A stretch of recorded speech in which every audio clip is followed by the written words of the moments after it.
मित्रांनो, जर तुमच्या आयुष्यातही हा प्रश्न सतत घुमत असेल, माझं लग्न का होत नाही? प्रस्ताव येतात, मागणी येतात, पण पुढे काहीच होत नाही. कधी राशी भविष्य सांगतं, की उशीर झाला आहे. कधी लोक म्हणतात अजून वेळ नाही. पण मनातून मात्र तुम्ही तुटलेले असतात. आज मी तुम्हाला एक असा गुप्त उपाय सांगणार आहे, ज्याबद्दल फार कमी लोकांना माहिती आहे. हा उपाय घरात असलेल्या एका छोट्या वस्तूने करता येतो. ही वस्तू तुमच्या स्वयंपाकघरात आहे, पण ती हळदीच्या डब्बीत लपवायची आहे. हा उपाय इतक्या शांतपणे गुपचूप केला जातो की कोणालाही कळत नाही.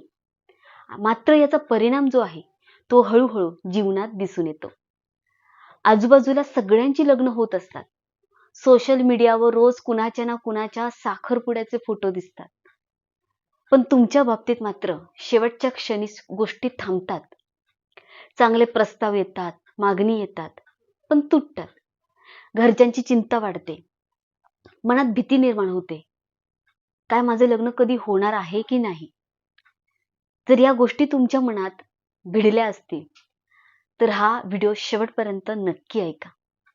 मी सांगत असलेला हा जो उपाय आहे, तो दिसायला जरी छोटा असला, पण अनेकांच्या वर्षानुवर्ष अडकलेल्या लग्नाच्या गोष्टी यातून पुढे सरकलेल्या आहेत.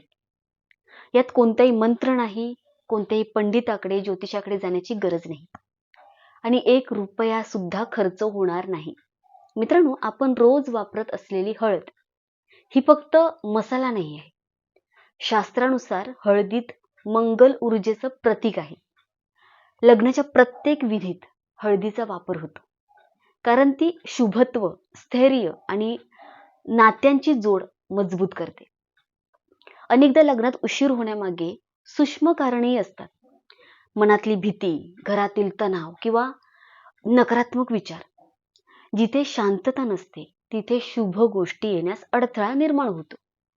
म्हणून उपाय करताना मन शांत करा आणि विश्वास ठेवून करणं गरजेचं आहे. आता उपाय तुम्ही लक्षपूर्वक ऐकायचा आहे. मी काय गोष्टी सांगते ते नीट ऐका. घरातील एक अखंड संपूर्ण सुपारी घ्या. ती तुटलेली किंवा कापलेली नसावी. ती स्वच्छ पाण्याने धुवून घ्या. धुताना मनात असा संकल्प करा की माझ्या आयुष्यातील सर्व अडथळे दूर होत आहे. मग ती सुपारी दोन्ही हातात धरून डोळे मिटा आणि शांतपणे प्रार्थना करा. हे माता पार्वती, जसं तुम्हाला भगवान शिव लाभले, तसाच योग्य जीवनसाथी मला मिळू दे. चुकीची नाती दूर कर आणि योग्य संबंध माझ्याकडे आण. यानंतर ही सुपारी जी आहे ती हळदीच्या डब्बीत अलगद लपवून ठेवा. ती उघड्यावर दिसणार नाही याची तुम्हाला काळजी घ्यायची आहे.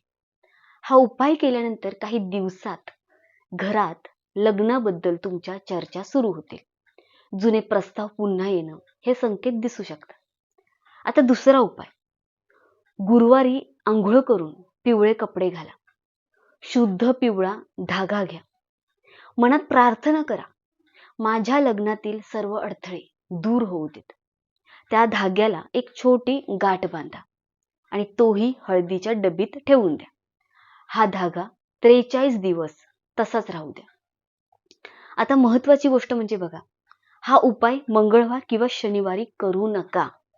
वारंवार डबा तो उघडू नका. उघडायचा नाही. हा उपाय श्रद्धा आणि विश्वासाने करा. मूल असू दे, मुली असू दे किंवा पालक, कोणीही हा उपाय करू शकतात. लग्नात घाई नसते, पण योग्य व्यक्ती आयुष्यात येणं महत्वाचं असतं. तुमचं मन शांत मनाने आणि विश्वासाने हा उपाय करा. माता पार्वती आणि भगवान शिव तुमच्या आयुष्यात सुखद संयोग घडवो. मित्रांनो, हा उपाय खूप साधा आहे, सात्विक आहे. फक्त हळदीच्या डब्यामध्ये एक छोटीशी गोष्ट ठेवून द्यायची आहे. छोटी वस्तू जी रोज आपल्या घरामध्ये आपण पाहत असतो. तर ही वस्तू नक्की ठेवा आणि हा उपाय तुम्ही मंगळवार आणि शनिवार सोडून इतर दिवशी केव्हाही करू शकता. कोणत्याही वेळी करू शकता. तर उपाय करून बघा, तुम्हाला फायदा नक्कीच दिसून येईल. चांगले संकेत दिसून येतील. भगवान शिव तुमच्या सगळ्या इच्छा पूर्ण करो अशी मी त्यांच्या चरणी प्रार्थना करते. आणि आपल्या या व्हिडिओचा इथे शेवट करते. भेटूया पुढच्या नवीन व्हिडिओमध्ये. तोपर्यंत श्री स्वामी समर्थ. हर हर महादेव. धन्यवाद. श्री स्वामी समर्थ.